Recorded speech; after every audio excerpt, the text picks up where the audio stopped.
Hello, thank you for tuning into this Southeastern 14 college football week 1 preview as the Oregon Ducks will be taking on the Georgia Bulldogs in one of two Chick-Fil-A Kickoff Games this year. One of the games early on in the season that has the nation's attention as two Power 5 programs are facing off, two programs that are expected by many prognosticators to return back to their respective conference championship games. The basics on this one: September 3rd in Mercedez-Benz Stadium in Atlanta at 3:30. These two teams will be facing off on ABC.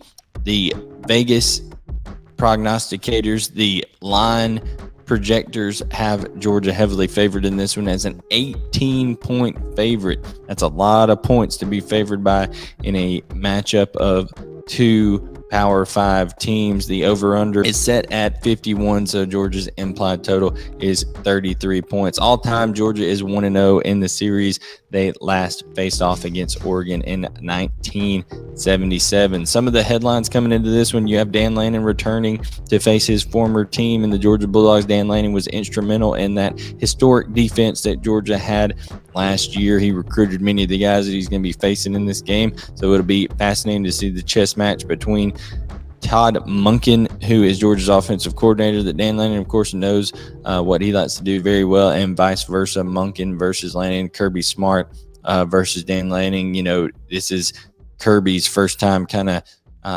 going protege against the teacher there, so it will be interesting to see that matchup. Stetson Bennett, of course, is always a topic of conversation whenever the Georgia Bulldogs are playing. It seems like over the last few years, and Stetson Bennett now returns as the undisputed starter for the Georgia Bulldogs.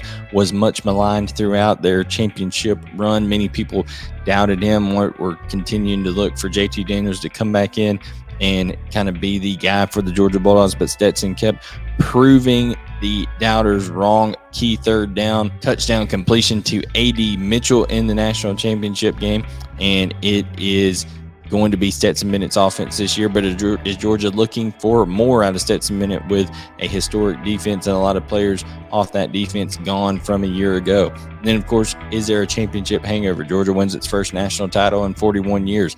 Can the Bulldogs come back as hungry in 2022? Kirby Smart and his players at SEC Media Day indicated they will not be hunted. They will remain to be the hunters, so that remains to be seen with the product on the field. Key offensive and defensive players for each side. The dudes, you have Bo Nix taking on Stetson Bennett in that quarterback matchup. It's two quarterbacks that have faced off last year when Auburn hosted Georgia on the Plains. So Bo Nix, who was a very polarizing figure at Auburn at times, that loved him at times, that hated him at times. Bo Nix gets a fresh new start out in Eugene, Oregon. He'll do so behind an offensive line that returns 4 out of 5 starters, including TJ Bass and Alex Forsyth, that are two of the more heralded offensive linemen in the country. Both these teams have running backs that are looking to step into the lead role. When you talk about Kenny McIntosh for Georgia and Byron Cardwell for Oregon, these are guys who are explosive. They can do great things with the ball in their hands. They just haven't had as many opportunities. Byron Cardwell takes over for guys like C.J. Verdell, who signed with the Indianapolis Colts as an undrafted free agent. And then, of course, Travis Dye transferred out. Kenny McIntosh and Kendall Milton will be taking over for Zamir White and James Cook, who both headed out to the NFL this past year. Georgia, known for their tight end group: Brock Bowers, Eric Gilbert, Darnell Washington, and even freshman Oscar Dell. But Brock Bowers and Eric Gilbert are two that could have humongous years this year, especially in the passing game. Darnell Washington is one of the best blockers you will find in the country and is also very adept in the passing game as well. Georgia could be in a lot of 13 personnel.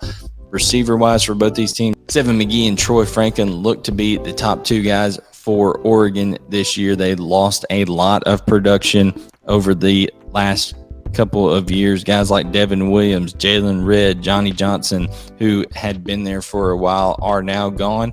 and Georgia, really returning some young guys, A.D. Mitchell, Ladd McConkey, who are coming back. Kyrus Jackson is a upperclassman that is coming back that Stetson Bennett can rely on, but a lot of this Georgia receiver talent is young. Defensively, both of these teams will be looking to replace some key components, but they have some great talent coming back. You've got Noah Sewell and Brandon Dorless, who were all Pac-12 selections last year. Justin Flo on the edge, finally healthy for Oregon. Bennett Williams was a starter before he suffered an injury last year, and Dante Manning is one of the highest recruited defensive backs ever at Oregon. Chris Smith, Nolan Smith, they are two leaders for Georgia. Chris Smith in the secondary, Nolan Smith on the edge. He and Robert Beal decided to come back for Georgia at outside linebacker. Jalen Carter, one of the more talented players in the entire country, maybe the most talented player on Georgia's defense all of last year, and wasn't even eligible for the draft.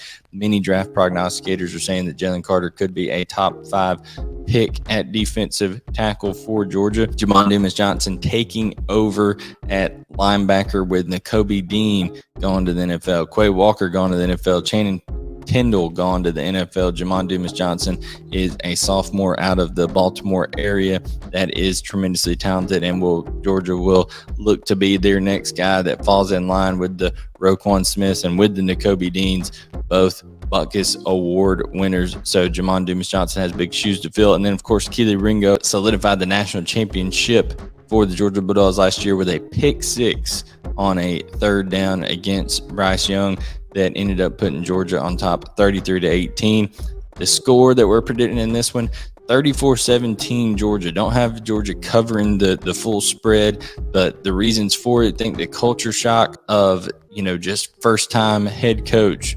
This is the first game under Dan Lanning, taking on a program that's coming off a national championship, one that's very familiar with what Dan Lanning does. I know that could work both ways, but I feel like the team with the more culture in place is the Georgia Bulldogs right now. There's a lot of more continuity on the Georgia side as well. Everything's new at Oregon. It's first game, first time doing stuff, and Georgia has it as a well-oiled machine over there, how they work together, have the coordinator on the offensive side back, Will Muschamp, steps right in, should be seamless for defense. Glenn Schumann over there has been with Kirby Smart forever, so continuity on the staff, continuity at some key positions, and I think Georgia just has more depth right now overall. So if you want a more in-depth analysis of this game, this is just an initial prediction. You want a more in-depth analysis and our official picks on Southeastern 14 by myself, Blaine Gilmer, Chris Lee, and Blake Lovell. Make sure to subscribe to the channel. And the week of each game,